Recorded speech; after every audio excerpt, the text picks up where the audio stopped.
மதுரை நரிமேடு பகுதியில் உள்ள கேந்திரிய வித்யாலயா உள்ளிட்ட 3 பள்ளிகளுக்கு வெடிகுண்டு மிரட்டல் விடுக்கப்பட்டிருக்கிற சம்பவம் பரபரப்பை ஏற்படுத்தியிருக்கிறது.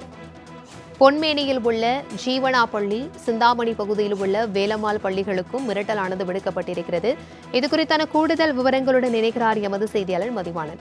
வணக்கம் மதிவாணன், தற்பொழுது மதுரையில் 3 பள்ளிகளுக்கு வெடிகுண்டு மிரட்டல் மின்னஞ்சல் மூலம் விடுக்கப்பட்டிருக்கிறது. இதுகுறித்தான முழு விவரங்கள் என்ன?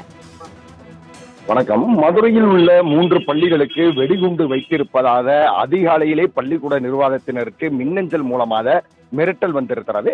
இந்த நிலையில்தான் உடனடியாக வெடிகுண்டு தடுப்பு பிரிவினைச் சேர்ந்த பிரிவினர் உடனடியாக சம்பவ இடத்திற்கு விரைந்து வந்து அந்தந்த பள்ளிக்கூடங்களில் மோப்ப நாய்கள் உதவியோடு தற்சமயம் சோதனை என்பதை செய்து சூழ்நிலையில் இந்த சோதனை என்பது தொடர்ந்து நடைபெற்று வரக்கூடிய சூழ்நிலையில் 3 பள்ளிக்கூடங்களிலும் சோதனை என்பது நிறைவு பெற்று தற்சமயம் எந்த ஒரு பள்ளிக்கூடத்திலும் வெடிகுண்டு இல்லை என்ற ஒரு நற்செய்தி என்பது கிடைத்திருக்கிறது. இருப்பினும் கூட இந்த மின்னஞ்சலை அனுப்பியவர் யார், இந்த மின்னஞ்சலினுடைய முழுமையான முகவரி உள்ளிட்டவர்களை அனைத்தையும் ஆராய்ந்து தற்சமயம் சோதனையில் நிறைவு பெற்றிருப்பினும் கூட அந்த சம்பந்தப்பட்ட நபர்கள் குற்றவாளிகள் யார் என்ற கோணத்தில் போலீசார் விசாரணை மேற்கொண்டு வருகின்றனர்.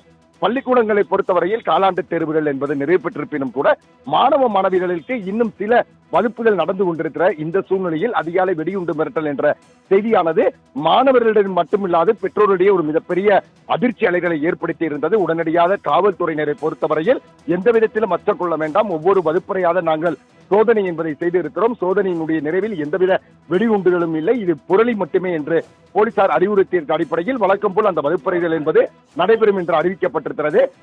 இதனால் மதுரை மாநகரில் சில நிமிடங்கள் ஒரு பரபரப்பான சூழ்நிலை என்பது காணப்பட்டது. தகவல்களுக்கு நன்றி மதிவாணன்.